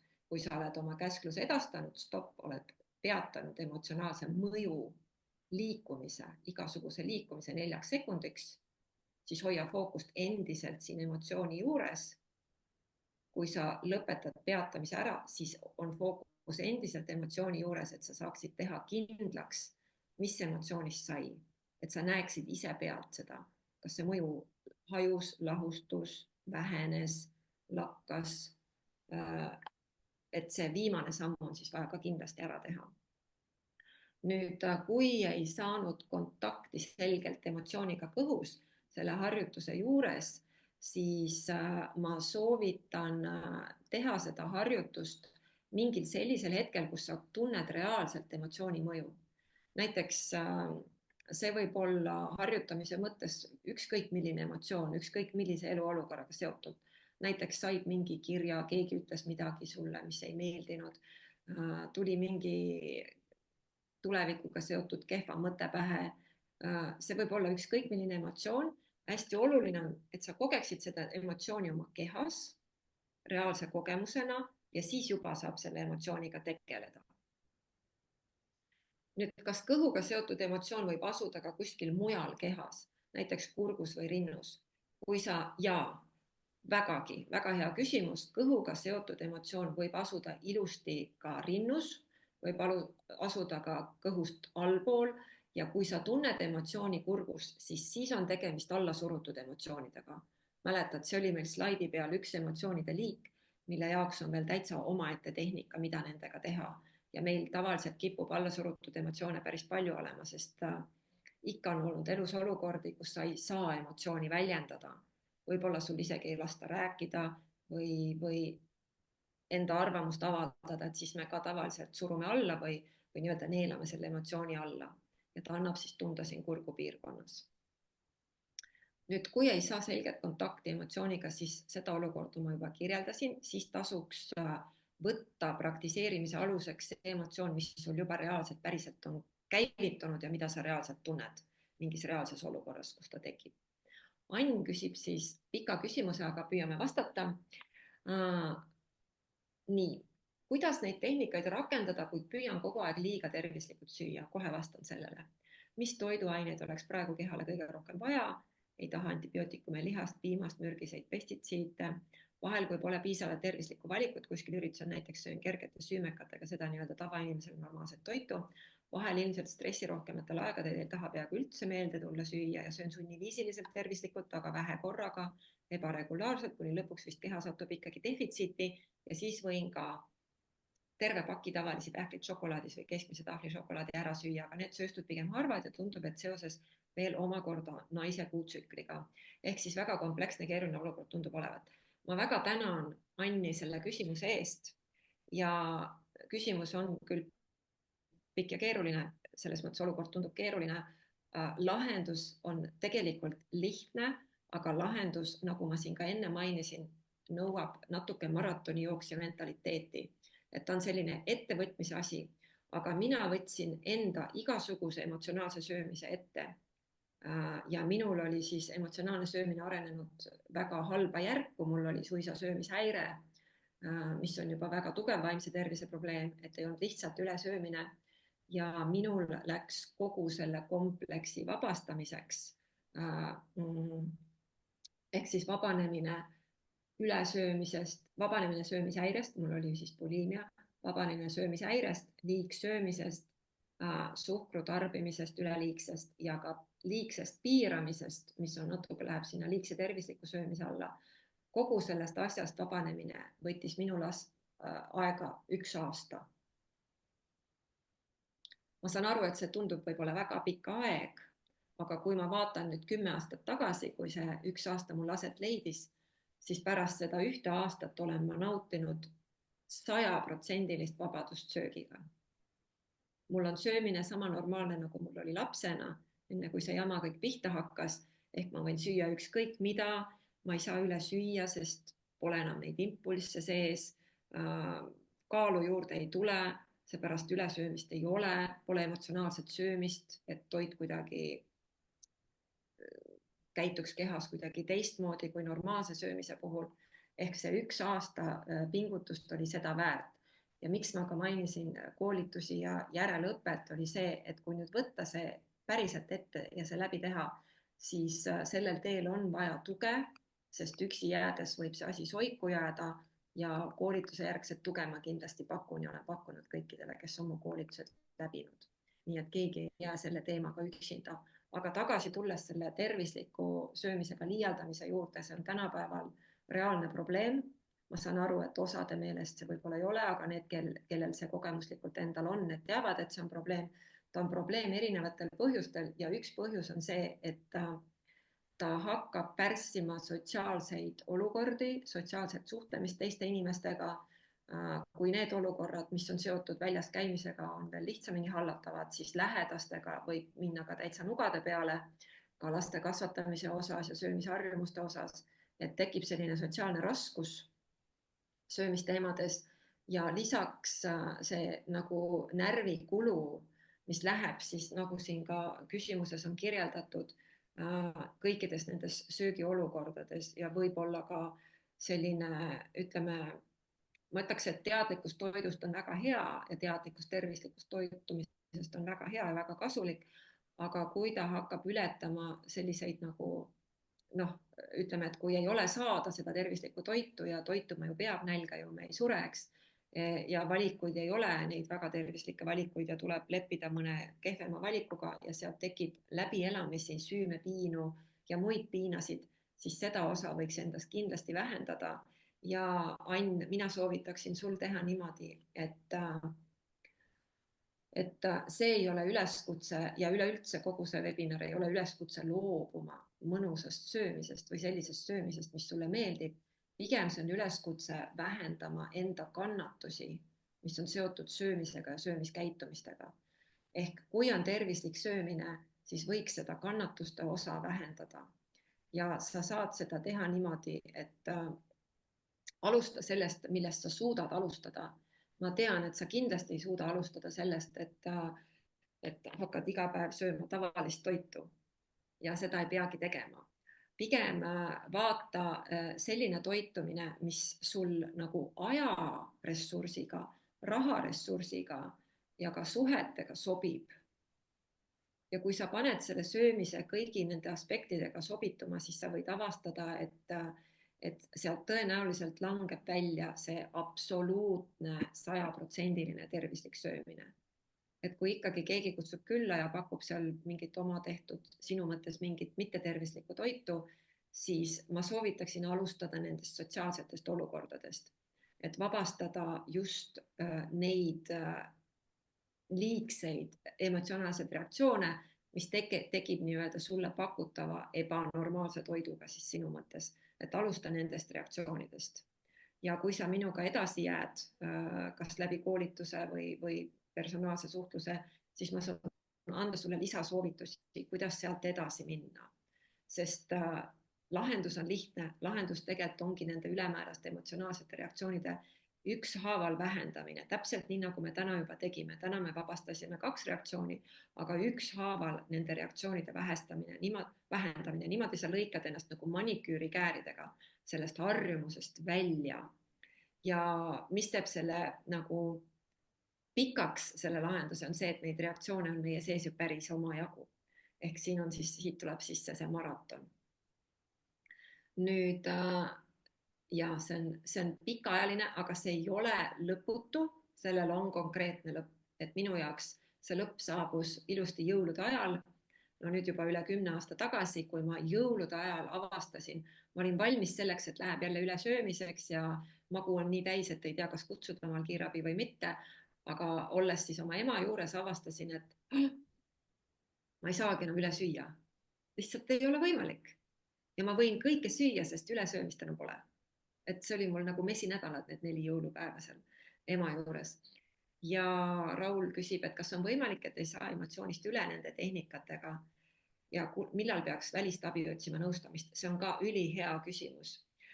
Raul ja kõik teised ka, kelle jaoks see teema on, ma soovitan väga kindlasti pöörduda nõustamise poole siis, kui sulle tundub, et sa oled olukorras, kus kõik nagu kasvab üle pea täielikult, kus sulle tundub, et sa ei saa enam olukorraga hakkama ja võib-olla võid muutuda juba kahjulikuks kas endale või teistele. Et siis ma kindlasti soovitan otsida abi nõustamisest täiendavalt, aga ma tean ka nõustajaid, kes teavad siis emotsioonide vabastamise ja peatamise meetodite kohta ja sellisel juhtumitel kirjutavad välja raviplaani, mis algselt siis pärsivad neid impulsse ja paralleelselt emotsioonide vabastamisega õnnestub nende impulsside kogumust vähendada, millega paralleelselt saab hakata ka raviplaani kärpima. Niimoodi, et niimoodi vaikselt nagu ravimite pealt maha tulema selle võrra, kuidas nende emotsionaalsete reaktsioonide kogus väheneb. Ja see käib niimoodi vaikselt ja pärast ka siis järelseirega, et kas ikkagi nüüd on siis korras sellega. Nii et need sellistes olukordades töötavad hästi. Kui aga olukord ei ole nii kriitiline, vaid pigem on ikkagi tegemist siis emotsionaalsete reaktsioonidega, mis ei tekita tunnet, et su elu on haldamatu, siis ma soovitan kindlasti emotsioonide peatamisega alustada. Nüüd siin on siis veel reaktsioon, et kergelt suurepäraselt, tunnen, et rohkem kontrolli enda elu üle, tõenäoliselt siis, kui suudaks hallata kõiki neid 5 emotsioonide tüüpi, vabanenud, vabalt rahuliku meelega, kergust ja rõõmu. Ja kui kaoks emotsionaalne söömine, siis oleks parem naine, parem vanem, parem elu ja õnnelikum. Täpselt. Ja suur tänu kõigile osalejatele ja väga tänan kaasa töötamast, praktiseerimast, tehnikat vastu võtmast. Ja Auli kirjutab, et paljud inimesed söövad arvuti ees, eriti lapsed. Mõtete ja silmadega nutis just ja ei näe, mis on taldrikul, ei tunne maitset, lõhna, ei saa aru, palju söövad. Ma ütleks siia enda kogemuse põhjal Aulile ja kõigile, kellele see teema on tuttav. Muidugi on teadlik söömine väga oluline, et sul on reaalne kontakt toiduga, et sa eristad maitseid, tekstuure, saad aru maitse sobivusest ja detailidest, see on oluline. Kahjuks on see aga niimoodi, et kõik inimesed, kes söövad koos ekraanidega, siis asi ei olegi selles, et ekraan neid segab, vaid need sööjad soovivadki mitte teadlikult süüa. Nad soovivadki, ja ma räägin siin 100% enda kogemusest, soovivadki seda unustust läbi toidu. Ja ekraan võimaldab seda teha. Väga raske on süüa enese unustuses ilma ekraanita. Ekraan loob ideaalse võimaluse, sest filmike jookseb, arvutimäng mängib, surfad seal ja saad nii-öelda justkui muu seas süüa. Tegelikult see on niisugune motoorne söömine, et sa sööd ikkagi mingite emotsionaalsete põhjuste rahustamiseks ja ekraanid ja toit käivad lihtsalt niivõrd hästi kokku, sest kui jätta toit ära, siis väga paljusid asju me nendelt ekraanidelt üldse ei vaataks, see oleks nii kohutavalt igav, aga toit teeb selle kuidagi siis tarbitavaks ja samal ajal me siis ennast unustanud sööme. Muidugi see ei käi nende inimeste kohta, kes on niisugused normaalsed sööjad ja kiirustades söövad ja teevad ka tööd arvutiga ja söövad ja loevad lehte, aga nemad ei söö ka üle. Nemad söövad arvuti taga, aga nad ei söö üle, sest neil on kontakt oma kehaga, nad saavad aru, kui keha saab täis. Ja võib-olla oled sa ise näinud mõnda normaalset sööjat, ta lükkab selle taldriku kõrvale poole ampsu pealt ja ta rohkem ei tea ööd ega mütsi sellest toidust. Emotsionaalne sööja ei lükka kunagi toitu kõrvale poole ampsu pealt, ta sööb kõik ära ja siis ta hakkab ihaldama lisatoitu. Nii et teadlik söömine aitab teatud maani, aga inimeste puhul, kes ei tahagi teadlikult süüa, vaid nad tahavadki alateadlikult süüa, ei ole see lahendus. Lahenduseks oleks siis ikkagi nende alateadlike reaktsioonide vähendamine. Nii. Ahah, väga tore, kui Ain sai nippe juurde. Ja kindlasti Ain, võta ühendust minuga, et selle liigtervisliku söömise teemat ka seljatada veel rohkem. Ja tänan veel kord kõiki osalejate ja tänusõnade eest. Nii, ja perega nugade peale minek just erinevate väärtuste osas. Me oleme küll üle läinud ajast, aga ma ikkagi tahan kõik küsimused alati ära vastata, et Margit, see on oluline teema. Ma toon siia korraks sisse natuke teise teema kui emotsionaalne söömine, see on siis pereliikmed. Teatavasti meil kõigil on ju erinevad väärtused ja mind on väga aidanud see, kui ma näen, et minu lähedasel on teistsugused väärtused kui mul. Ja need ei ole nüüd fundamentaalsed, need ei ole niisugused väärtused, mis meid lahku ajavad, aga need on niisugused väärtuste erinevused, mis igapäevast niisugust hõõrdumist tekitavad ja võivad ka tüvisi tekitada. Et siis ma olen teinud sellist asja, et ma olen enda klammerdumist teatud väärtustesse vähendanud, seda emotsionaalset klammerdamist vähendanud läbi emotsioonide vabastamise peatamise ja olen näinud, et läbi selle on kasvanud minu tolerantsus selle teise inimese väärtuste osas. Ma olen palju tolerantsem tema väärtuste osas, need ei häiri mind enam ja ma ei pea suruma oma väärtusi, ma ei pea nagu nugade peale minema, et see on ka üks asi, mis leevendab. Aitäh, Rain, sulle kaasa töötamast ja nii heade soovituste eest siin webinari ajal ja Raul, sullegi suur tänu ja tõesti kõigile suur tänu ja te ei ole pärast seda üksinda, ka järelvaatajad, tee läbi need tehnikad, pane pausile korda, kui tekib küsimusi, lihtsalt kirjuta mulle. Ja kõike head, ilusat õhtut, palju õnnestumisi, emotsionaalsete teemade lahenemist, palju tervislikke harjumusi ellu ja head tervist ja kõike kõige paremat. Aitäh!